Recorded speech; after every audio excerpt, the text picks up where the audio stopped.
శ్రీ గురుభ్యో నమ. నేను మీ ఉల్లగంటి హన్మశ్రమను. ముందుగా అందరికీ ఆంగ్ల సంవత్సరాది శుభాకాంక్షలు. ఈ యొక్క 2025వ సంవత్సరంలో మరి మనకి సింహరాశి వారికి గోచారరీత్యా వారి యొక్క ఫలితాలు ఏ విధంగా ఉన్నాయో తెలుసుకుందామండి. ఈ యొక్క 2025వ సంవత్సరంలో సింహరాశి వారికి మిశ్రమ ఫలితాలుగానే గోచరిస్తున్నాయి.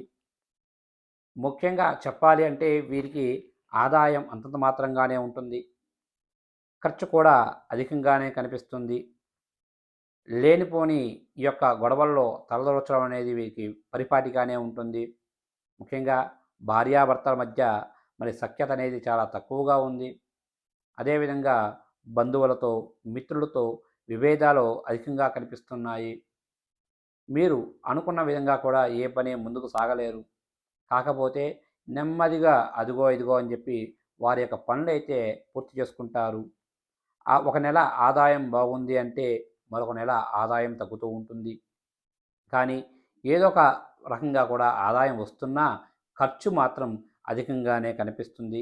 కాబట్టి ఆ యొక్క ఖర్చు విషయంలో తగు జాగ్రత్తలు తీసుకుంటే చాలా మంచిదండి.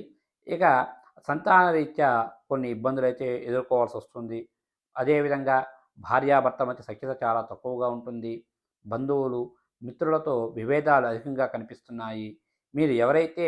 మీరు బాగా నమ్మి ఏదైనా విషయాలు కానీ ఏదైనా చెప్పారో వాళ్ళే మిమ్మల్ని మోసం చేస్తారు.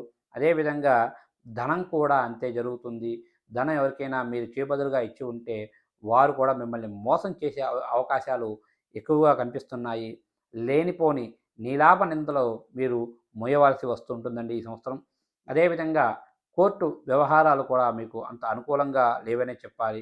కాబట్టి కోర్టు చిక్కులు అధికంగా ఉన్నాయి. ఏవైనా సరే భూ వ్యవహారికంగా అంటే ఏవైనా ఇల్లు అమ్మడం కానీ, కొనేటప్పుడు కానీ తగు జాగ్రత్తలు తీసుకోండి. నష్టాలనేవి అధికంగా కనిపిస్తున్నాయి కాబట్టి కొంచెం జాగ్రత్తగా ఉండండి. బయట వ్యక్తుల వల్ల మోసపోయే అవకాశాలనేవి చాలా ఎక్కువగా కనిపిస్తున్నాయి. అదేవిధంగా ఇక ఆరోగ్యరీత్యా చాలా జాగ్రత్త అవసరమండి ఈ సంవత్సరం అంతా కూడా మీరు. ఇక ప్రయాణ విషయంలో కూడా తగు జాగ్రత్తగా ఉంటే చాలా మంచిది. ఎందుకంటే ప్రయాణ సమయాల్లో కూడా కొన్ని చిన్న చిన్న ప్రమాదాలు జరిగే అవకాశాలు ఎక్కువగా ఉన్నాయి కాబట్టి ఆ యొక్క ప్రయాణ సమయంలో కూడా తగు జాగ్రత్తలు తీసుకుంటే మీకు చాలా మంచిదండి. ఇక ఎవరైతే ఈ యొక్క సింహరాశిలో ఉన్నటువంటి వ్యాపారస్తులందరికీ కూడా ఈ సంవత్సరం అంతా అనుకూలంగా లేదనే చెప్పాలి. కాబట్టి తగు జాగ్రత్తగా ఉండండి.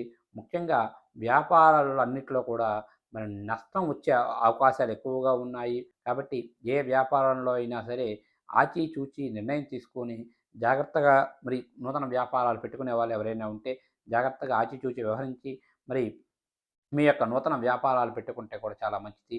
లేదంటే ఆ యొక్క వ్యాపారంలో ఉన్నటువంటి మీతో పాటు ఎవరైతే భాగస్వామి ఉంటాడో వారి వల్ల మోసం జరిగే అవకాశాలు చాలా ఎక్కువగా కనిపిస్తున్నాయి ఈ యొక్క మరి సింహరాశి వారికి. ఇక సింహరాశిలో ఉన్నటువంటి ప్రభుత్వ అంటే స్టేట్, సెంట్రల్ గవర్నమెంట్‌కి సంబంధించి ఉద్యోగాలు చేస్తున్న వారు, అదేవిధంగా ప్రైవేట్ సంస్థలో ఉద్యోగం చేస్తున్న వారందరికీ కూడా ఈ సంవత్సరం అంతా అనుకూలంగా లేదనే చెప్పాలి. మీ యొక్క మీ యొక్క శ్రమకు తగిన గుర్తింపు అయితే రాదండి. అదేవిధంగా మరి కేంద్ర, రాష్ట్ర ప్రభుత్వాలు ఉద్యోగస్తులలో అంటే ప్రభుత్వ ఉద్యోగాల్లో పనిచేస్తున్నటువంటి వారందరికీ కూడా అంత అనుకూలంగా లేదు. అనుకోకుండా మీకు ట్రాన్స్‌ఫర్స్ జరుగుతాయి. అదేవిధంగా మీకు ఇష్టం లేని చోట కూడా ఈ యొక్క ట్రాన్స్‌ఫర్స్ జరగడంతో కొంచెం మానసికంగా కొన్ని ఇబ్బందులు ఎదురవుతాయి. అదేవిధంగా మరి ఎవరైతే ప్రైవేట్ సంస్థల్లో పనిచేస్తున్న వారందరికీ కూడా ఈ సంవత్సరం అంతా బాగాలేదు. ముఖ్యంగా మీ పై స్థాయి అధికారులు మీ ఒత్తిడి అనేది అధికంగా ఉండడంతో మీరు ఇష్టం లేని చోట పనిచేసి ఉండడం కంటే బయటికి వెళ్ళిపోవడం నయం అనే ఒక తీరుకి వచ్చేస్తారు. స్థానాచలనాలు అనేవి ఎక్కువగా కనిపిస్తున్నాయి ఈ యొక్క సింహరాశి వారికి. ఇక అదేవిధంగా సింహరాశిలో ఉన్నటువంటి ఈ యొక్క రాజకీయ నాయకులందరికీ కూడా ఈ సంవత్సరం అంతా బాగలేదనే చెప్పాలి. ముఖ్యంగా మీరు ఎంత కష్టపడి మరి ఈ యొక్క పార్టీ కోసం ఎంతో కష్టపడి ఎంత పని చేసినా కూడా పార్టీలో మీకు తగిన గుర్తింపు ఇవ్వరు.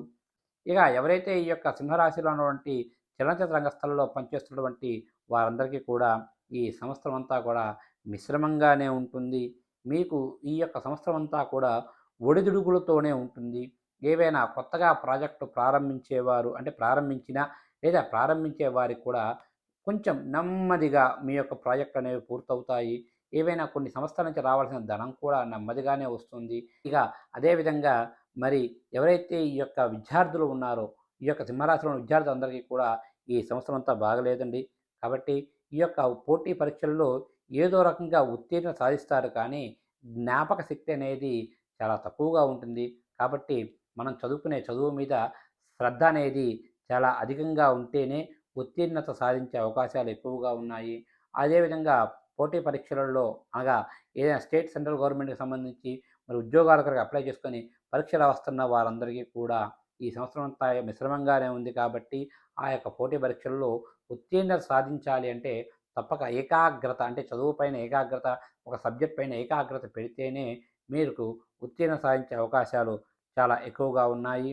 ఇక ఈ యొక్క సింహరాశిలో వారికి ఈ సంవత్సరం అంతా కూడా మిశ్రమంగానే ఉన్న కోర్టు వ్యవహారాలు, అదేవిధంగా మరి ఇంట్లో భార్యాభర్తల మధ్య సఖ్యత, అదేవిధంగా కుటుంబ సభ్యులతో, అదేవిధంగా బంధువర్గం వారితో సఖ్యత అనేది వీరందరితో కూడా చాలా తక్కువగా ఉండడం, అదేవిధంగా బయట వ్యక్తుల పనుల మీద ఉన్నటువంటి శ్రద్ధ మన యొక్క పనుల మీద లేకపోవడంతో మీరు ఈ సంవత్సరం అంతా కూడా కొన్ని వివాదాస్పదమైనటువంటి మరి ఇబ్బందుల్లో ఎదుర్కొని ఉంటారు. కాబట్టి మీరు ఈ సంవత్సరం అంతా కూడా తగు జాగ్రత్తగా ఉంటే చాలా మంచిదండి. శుభస్య శీఘ్రం.